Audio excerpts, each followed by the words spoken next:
Alright, I've had my Civic Si for almost 50,000 miles, and it's been a fantastic car in that time.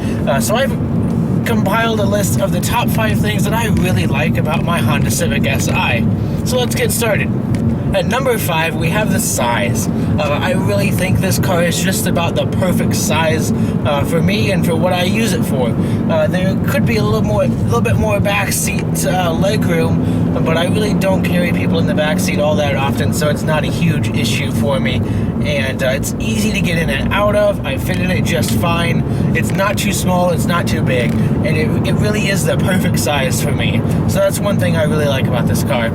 The next thing I like about this car is Lane Watch, and it's a really useful tool when switching lanes. I wish it was on the driver's side mirror as well, but when you turn on the turn signal or push the button, it displays a view of the blind spot on the passenger side of the car here in the audio screen. And it's really cool. At first I thought, well, that's just a gimmick, it's stupid, I can just turn my head and look. But after using it, it really allows you to see things that you wouldn't otherwise notice just by glancing back. And also on top of that, it's just a really easy way to see exactly what's there when you're changing lanes. Let's say you're going down the highway at 75 miles an hour and you want to change lanes. You can just glance over at the screen and you know exactly what's there, and there's even distance markers to let you know. So it's a really nice feature to have.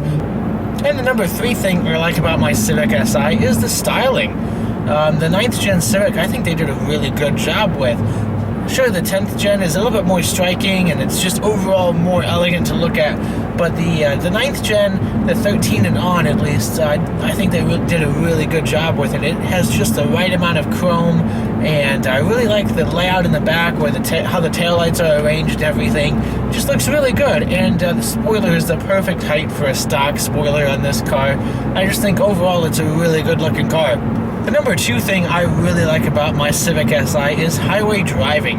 It's pretty comfortable, but the really good part about it is the engine and transmission. So in 6th gear, tooling along on the highway, you're going to be doing about 3,500 RPM, anywhere from 3 grand to 3,500, and really makes you feel like you're going faster than you are. And in this kind of a car, I think that's really important. It gives you a really cool, fast feel when you're just going along on the highway, and it's even further enhanced by the digital speedometer up there on the top of the dashboard, which is pretty cool. And so with those high RPMs, you have immediate power if you do want to pass somebody, or if you want to down change, of course you can just fly past. But if you don't want to down change, that's the really good thing about it, is you don't have to. You can just get into it a little bit and go.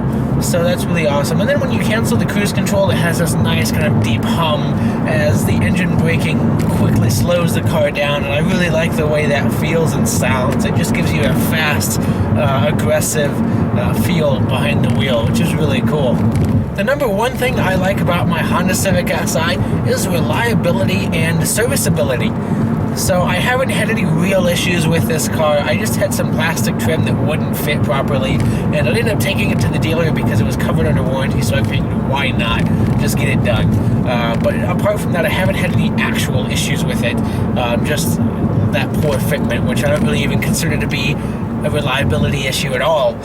So everything has been working flawlessly on this car, and I've got almost 50,000 on it now, and not a single thing mechanically or electronically has failed me. And that's really good considering some other new cars that are out there right now.